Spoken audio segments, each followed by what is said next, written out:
Bienvenidos todos un día más a nuestro programa El Abismo de Gen. De nuevo estoy aquí con Dani y nada, os damos la bienvenida una vez más a todos. En este tercer programa os traemos el tema de las secesiones. Bueno, queremos que entendáis que para nosotros está bastante relacionado con el programa anterior cuando hablamos del gran reinicio y de los procesos de globalización que, bueno, algunos grupos quieren llevar a cabo. Y bueno, entonces nos gustaría hablar ahora de los procesos contrarios, que serían los procesos de secesión. Y bueno, Dani, ¿nos podrías contar un poquito entonces a qué nos referimos con secesión?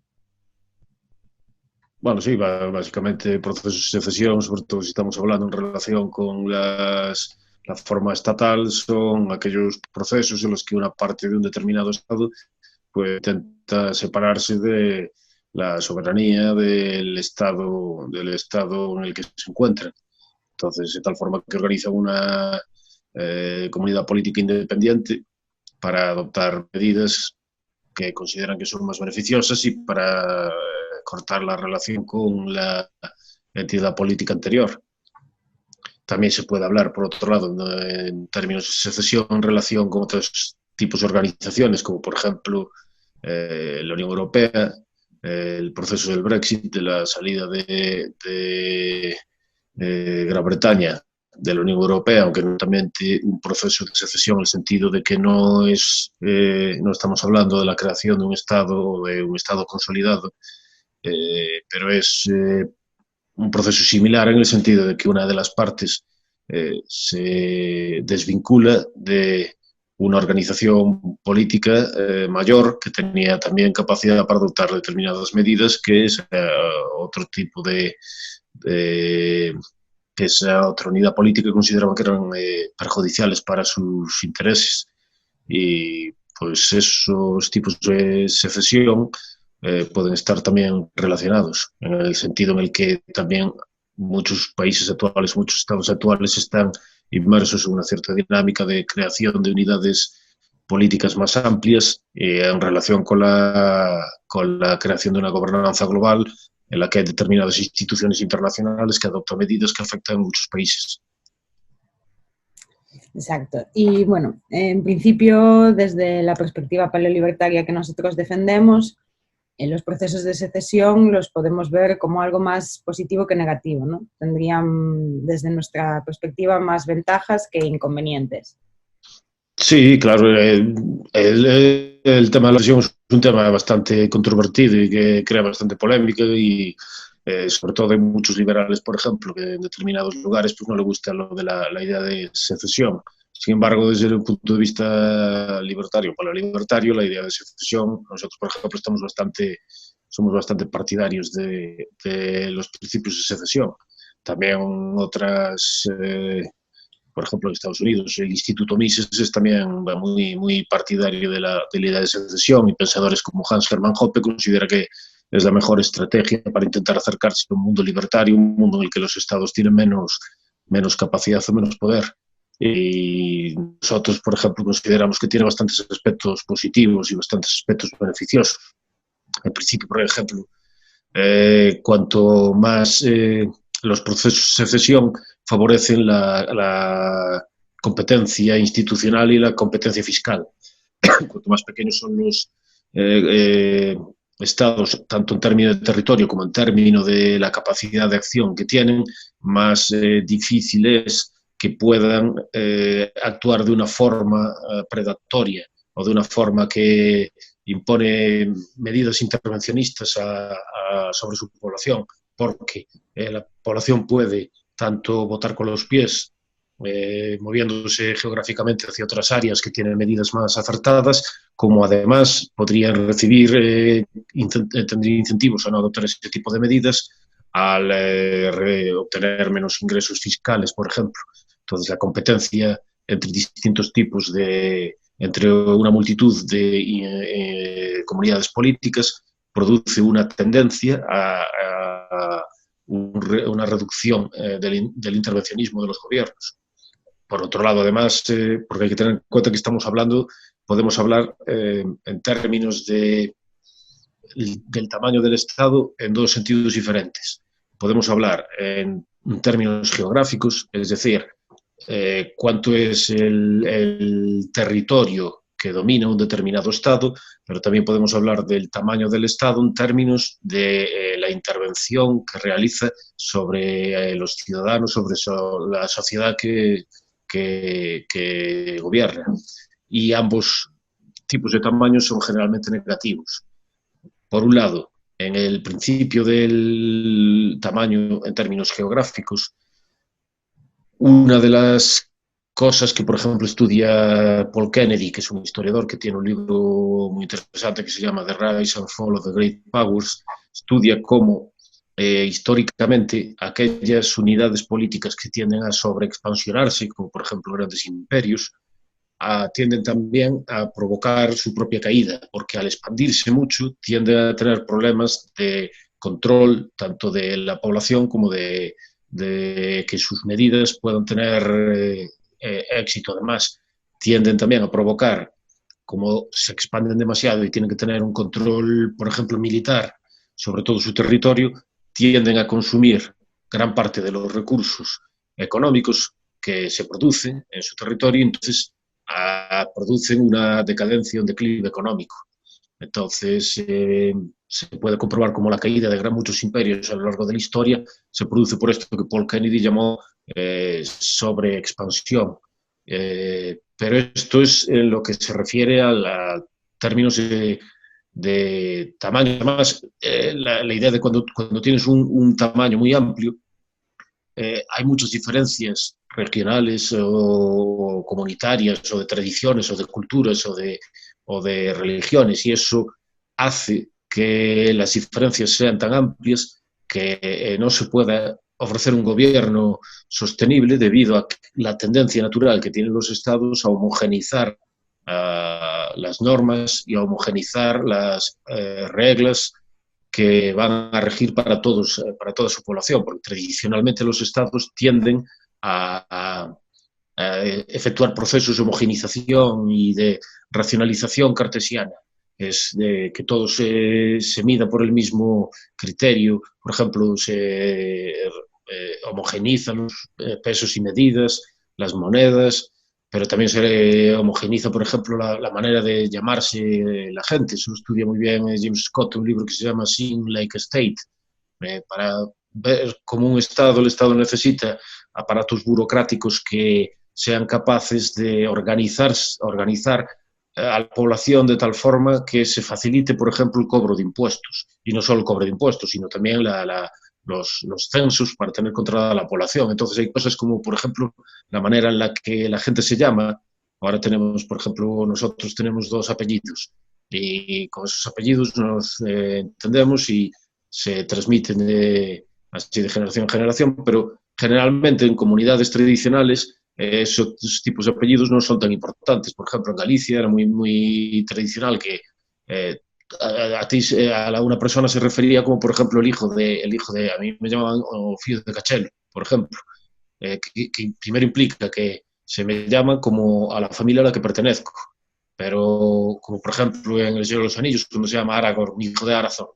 pues así es como se refería muchas veces al filho del hijo de tal o el hijo de cual, que es algo mucho más importante para que una comunidad pequeña se te conozca. O también se podían llamar, por ejemplo, por los apodos. Por ejemplo, mi padre le llamaban Cachelo, no le llamaban por el nombre de pila, el nombre cristiano, era otro de los nombres que tenía. Y sin embargo, los efectos se pueden decir, como por ejemplo para crear los DNIs y para tener los nombres muy bien establecidos, o por ejemplo los nombres de las calles y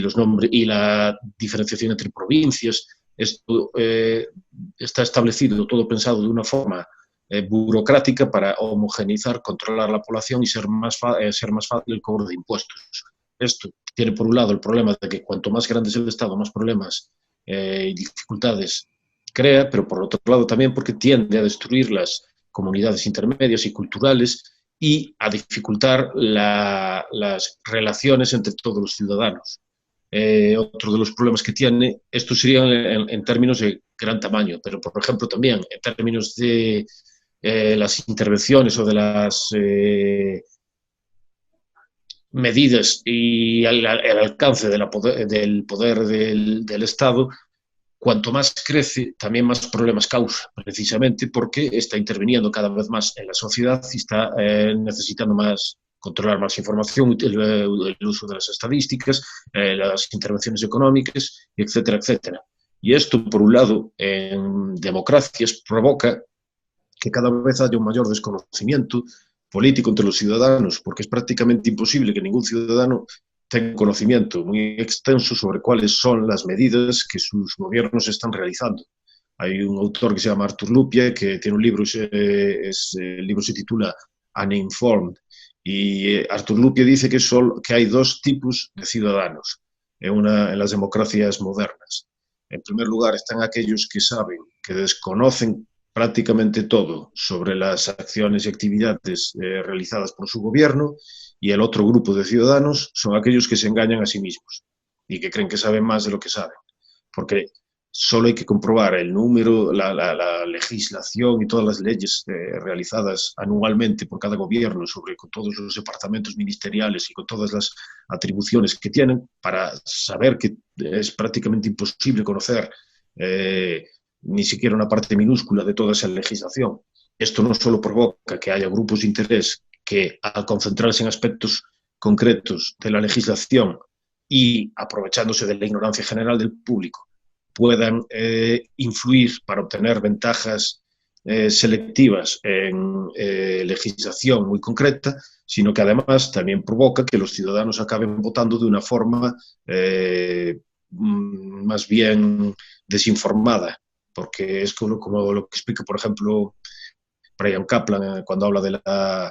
de la irracionalidad racional, o Mancur Olson cuando habla de la ignorancia racional. Debido a que es muy difícil informarse sobre todo este tipo de cosas, los votantes tienden a votar de una forma desinformada o bien de una forma también irracional, basándose en cosas como si le cae bien a alguien o no le cae bien, o en cosas que no tienen relación con las cuestiones políticas disputadas en un determinado momento, porque el nivel de información necesario es tan enorme para poder votar de forma informada y tu voto va a valer únicamente lo mismo, sepas o no sepas mucho sobre el asunto, de tal manera que es racional votar de esta forma. Y otro de los problemas también que se crean debido al incremento del tamaño es la polarización de la sociedad. Cuando tú tienes, por un lado, distintas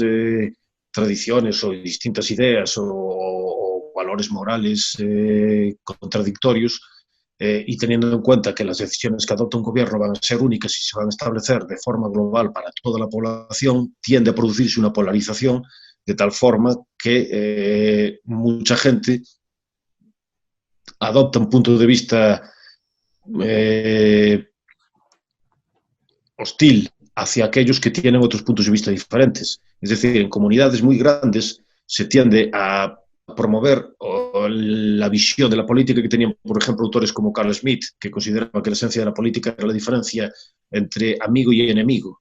Y eso se produce muy claramente en las democracias. Aquellos que piensan de una manera ven a los que piensan de otra forma como sus enemigos, porque básicamente si se imponen las medidas de un lado o las medidas del otro lado, eso implicaría la eliminación de la forma de vida de aquellos que perdieron. Sin embargo, en comunidades más pequeñas se tiende más bien a promover lo que Aristóteles decía que era, por ejemplo, la esencia de la política, que era la amistad. Es decir, aquellos que viven en una polis son aquellos que tienen un punto de vista más o menos parecido, que se consideran como pertenecientes a un mismo proyecto.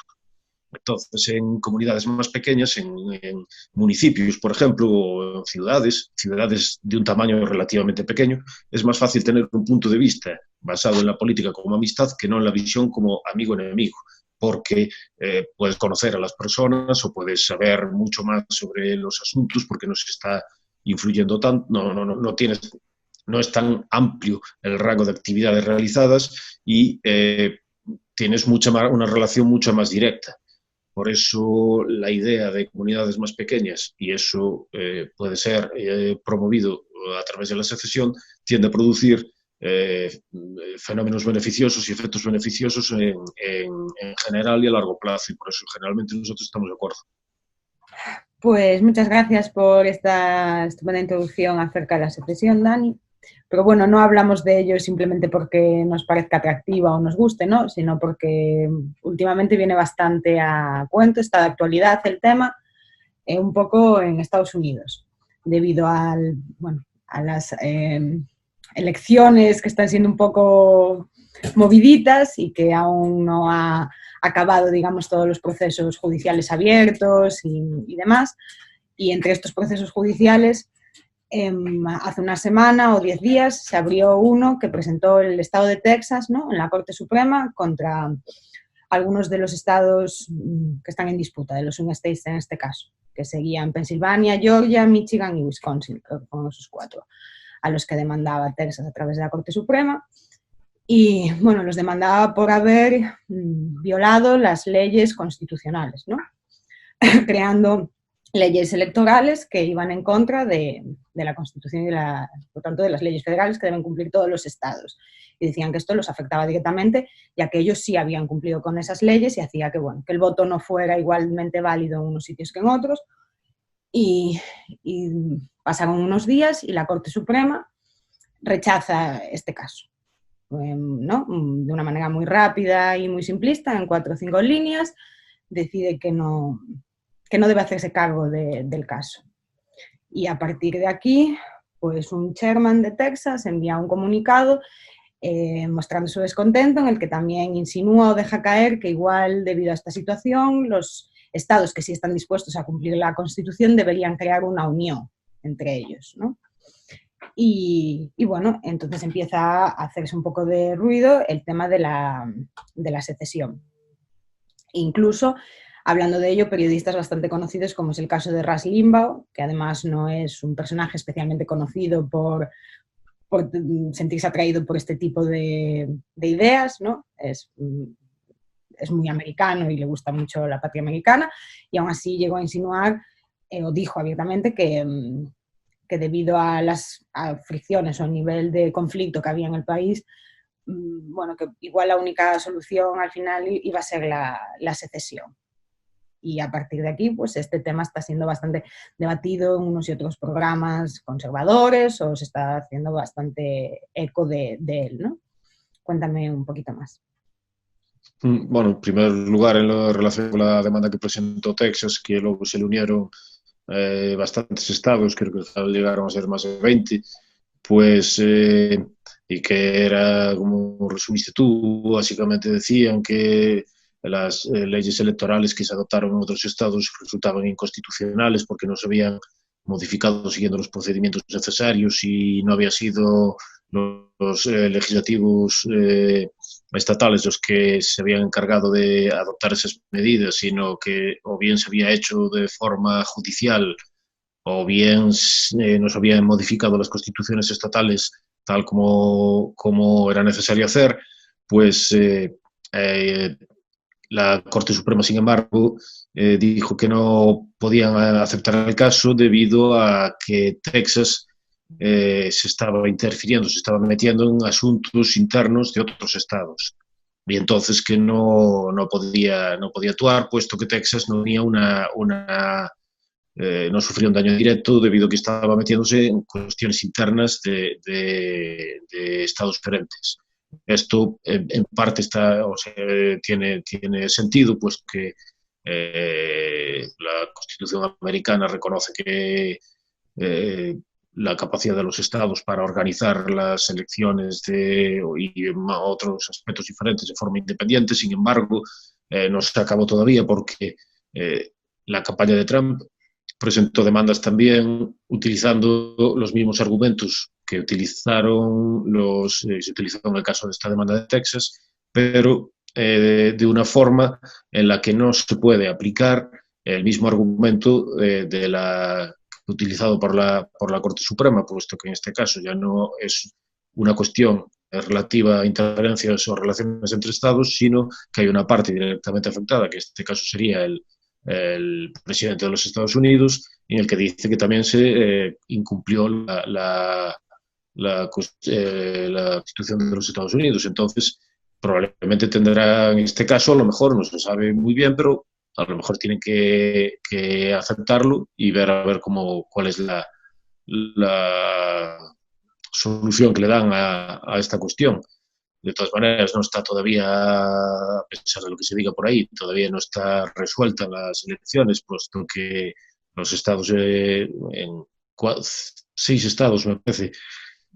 los representantes republicanos seleccionaron electores alternativos a los que seleccionaron los demócratas o bien los gobernadores o secretarios de Estado de estos estados, de forma que si antes de llegar al día en el que se selecciona o en el que se cuentan los votos del colegio electoral aparecen cosas nuevas o nuevas pruebas, pues estos electores dijeron que van a presentar un voto alternativo, lo cual daría lugar al proceso de selección o victoria contingente que ya que escribimos en otro capítulo. Pero bueno, en relación con lo que estábamos hablando, pasó eso que dijiste tú, que debido a la decisión de la Corte Suprema, pues algunos comentaristas o incluso algunos representantes políticos estuvieron hablando de la cuestión de la secesión y por eso empezó a ser otra vez un tema de conversación en todos Estados Unidos y por eso lo traemos ahora aquí a colación. Sí, porque bueno, también hay que puntualizar que cuando Texas presentó el caso,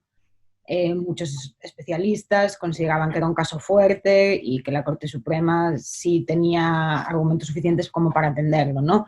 Y además fue un caso muy apoyado, como dices tú, por otros muchos estados e incluso por representantes de la Casa de Representantes de republicanos.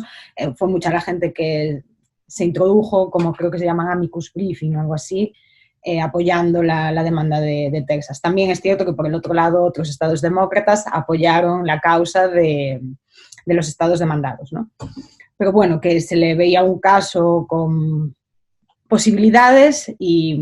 algunos de los especialistas que seguimos y tal se quedaron un poco chafados, ¿no?, por la reacción tan abrupta de la Corte Suprema y tan simplista. También es cierto que no todos, y me gusta puntualizarlo, que no todos los jueces estaban de acuerdo con esa solución. Alito, por ejemplo, y el otro, ¿cómo se llama? No me acuerdo. Eso, Thomas, pues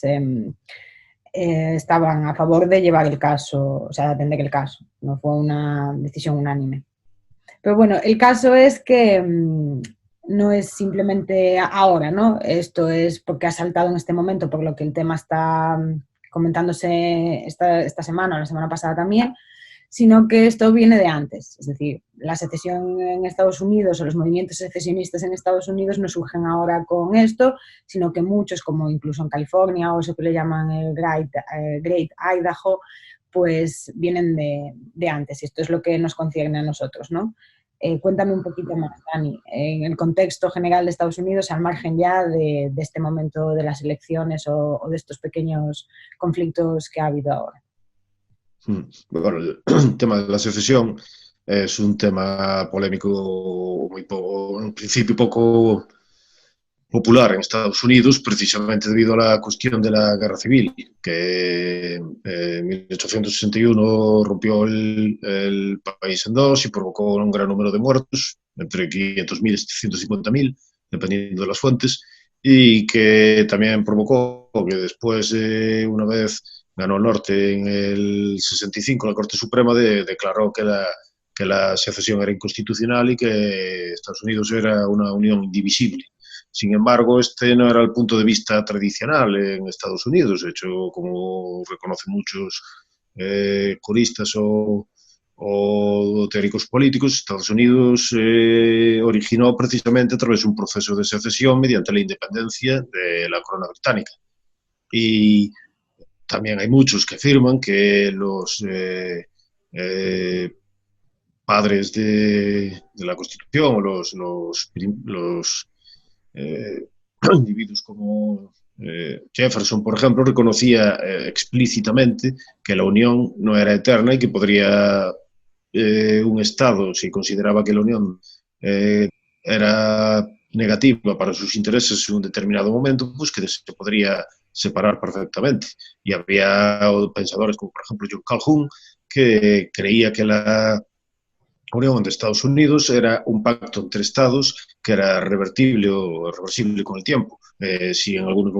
momento los estados consideraban que dejaba de ser beneficiosa para sus intereses.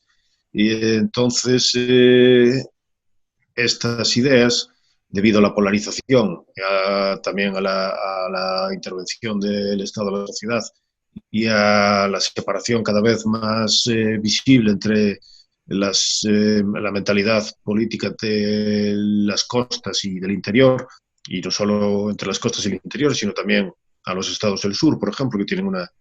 tradición, una mentalidad bastante diferente de la de otros lugares, pues están empezando otra vez a resurgir y a hablarse bastante de cuestiones relacionadas con la secesión. Pero por ejemplo, ya desde el 2008 apareció un movimiento secesionista en el estado de Vermont, se llama, publicado por Thomas Naylor, se llama precisamente Secession, y en el que tiene un manifiesto a favor de la secesión de Estados Unidos, hablando de las dificultades y de los prejuicios que provoca el enorme tamaño del Estado y el del aparato burocrático, y reclaman un Vermont independiente para mantener sus tradiciones y también para hacer un gobierno más cercano a la población y menos dañino, y que intervenga menos guerras y que intervenga menos en el exterior. Este movimiento estaba relacionado, por ejemplo, con la crítica a las intervenciones bélicas de Estados Unidos durante la época de Bush. Pero en el 2016, por ejemplo, también aparecieron movimientos secesionistas en algunos estados, fundamentalmente, por ejemplo, en California, con lo que se conoce como el Calexit, puesto que no estaban muy alegres, algunos de estas personas no estaban alegres con la victoria de Trump, y entonces decidieron montar un movimiento, una plataforma para solicitar la independencia de California, alegando cosas como que, por ejemplo, la mentalidad o la cultura de muchos de los habitantes de California es muy distinta de la de otros estados de Estados Unidos, y además que ellos contribuyen más en impuestos de lo que reciben, y que por lo tanto le están en cierta medida financiando a obras públicas o intervenciones en otros estados que desprecian a los ciudadanos de California. Y también aparecieron bastantes libros relacionados con este tema, reconociendo la extrema polarización de Estados Unidos y cómo parece ser que a la larga es muy difícil que se solucione debido a las diferencias culturales que se están creando de una forma muy difícil de solucionar. Por ejemplo, este año salió el libro de F.H. Buckley que se llama American Secession, creo que es el título, y en el que habla de este tipo de cosas. Dice también, reconoce que uno de los graves problemas que existen es el del enorme tamaño del gobierno americano, y cómo las cuestiones culturales que diferencian a las distintas zonas de Estados Unidos son de muy difícil resolución a largo plazo. Es muy probable que la polarización se siga aumentando. También hay otras obras, como por ejemplo de Robert Krainer, no sé si es Robert o Richard, da igual, Krainer, que tiene un libro que se llama Break It Up, en el que reconoce que la idea de desunión o de secesión es característica de la tradición política de Estados Unidos, y también concibe que en el siglo XXI la tendencia va a ser posiblemente hacia la reclamación de la secesión en distintos estados de Estados Unidos. También hay otros autores, como por ejemplo Jeff Taylor, que tiene un libro en el que defiende los procesos de descentralización, pero con el mismo tipo de argumentos. Es decir, el libro se llama Politics on a Human Scale, y habla de que los gobiernos ahora tan grandes, como por ejemplo los Estados Unidos, pero sería también, por ejemplo, el caso de la Unión Europea, el de China o el de otros lugares, o incluso también el de estados democráticos modernos, que aunque no sean territorialmente tan extensos, tienen también un número enorme de actividades y se marcan un número enorme de intervenciones. Pues ese tipo de gobiernos no están hechos a escala humana, están hechos a una escala demasiado grande, y lo que impide la comunicación o la resolución de problemas de una forma efectiva, y que la tradición política norteamericana se está basada en la descentralización, y que por eso cree que es necesario trabajar en ese sentido. Aunque él no defiende directamente la secesión, el argumento es muy parecido. O también, por ejemplo, tenemos la obra de Patrick Sale, que habla también, precisamente, el libro se llama Human Scale, escala humana, en el que dice que el tamaño tan enorme de estas construcciones modernas o construcciones políticas modernas dificulta, imposibilita el gobierno efectivo de las personas. Y esto es algo que reconoce, por ejemplo, también Niall Ferguson en una entrevista muy reciente en la revista Nikkei Asian Review, pues cuando estaba hablando en relación de las medidas adoptadas por la pandemia, y él decía que no creía que, algunos hablan, por ejemplo, de que Estados Unidos está en declive, que China está subiendo como principal actor en la escena política internacional. Y él cree, sin embargo, que lo que se reveló con la pandemia es el fracaso de los grandes estados, tanto de Estados Unidos como de China, o también como la Unión Europea. Y él no cree que China se vaya a convertir en la gran potencia del siglo XXI, sino que más bien se demostró que estos grandes gobiernos o grandes unidades son disfuncionales, porque crecieron tanto que sobrepasaron el umbral a partir del cual son efectivos. Entonces están hablando, evidentemente no es algo que promete a corto plazo vaya a tener efectos inmediatos o efectos muy significativos, pero es muy probable que a medio y a largo plazo el crecimiento de la polarización y la exacerbación de estos problemas vayan a provocar que cada vez se vea como algo más factible los procesos de secesión. Y eso, si en Estados Unidos además va creciendo, probablemente también vaya a influir sobre los procesos secesionistas que existen en otras partes del mundo, como por ejemplo en Europa, pero también como por ejemplo existen en Australia o en múltiples lugares. Sí, porque bueno, el caso de Estados Unidos, probablemente por el papel que ocupa Estados Unidos a nivel mundial, ¿no? Es llamativo, y además por esto de que Estados Unidos, muy Estados Unidos, a pesar de ser un país federal, sí que tienen una unión muy patria, ¿no? En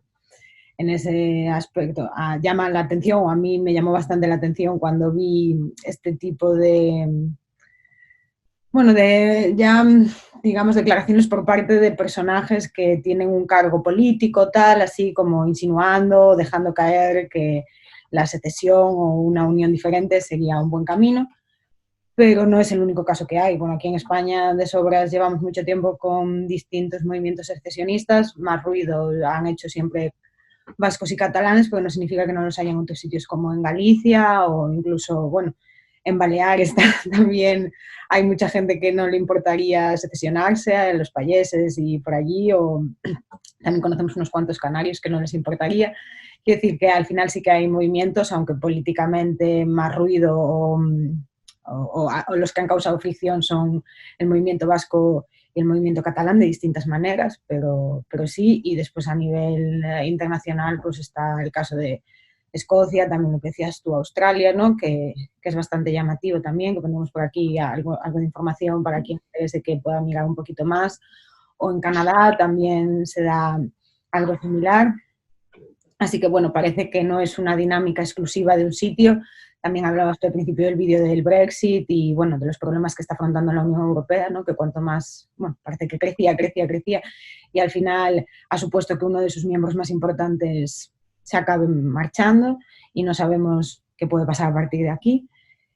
Pero bueno, entonces lo que vemos es que, por una parte, como decíamos en el programa anterior, hay un intento de algunas élites y algunos grupos y de gran parte del establishment de llevar a cabo ciertos procesos globalistas, pero por otra parte nos encontramos con que parece que esos procesos globalistas no son tan fáciles, dado que parece que de manera natural lo que sí están surgiendo son fricciones que llevan a procesos de secesión en lugar de a procesos de uniones más grandes, ¿no? ¿Tú qué opinas? ¿Cómo lo ves a corto y medio plazo? ¿Qué crees que hay más posibilidades de que suceda? A corto plazo no creo ni en Estados Unidos ni en general que se vaya a producir de una forma sistemática esto de grandes excesiones, pero creo que a medio plazo y a largo plazo es muy probable que sí, que debido precisamente a la exacerbación de las diferencias y a la incapacidad de los gobiernos nacionales para adoptar medidas que satisfagan a toda la población, y especialmente en democracias, pues creo que es muy probable que acabemos asistiendo a este tipo de separaciones. los distintos tipos de casos. Por ejemplo, a veces se ponen argumentos que a mí no me satisfacen demasiado en relación con que la secesión no es algo positivo.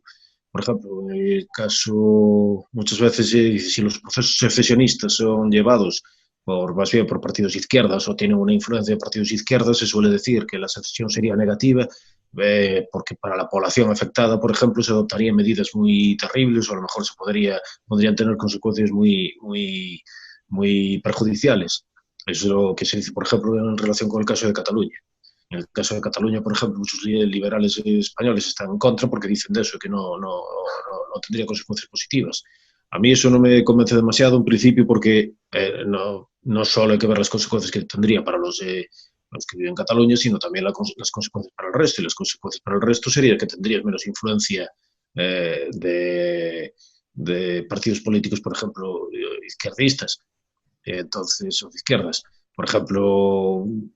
el problema que veo es que a largo plazo, si tú tienes,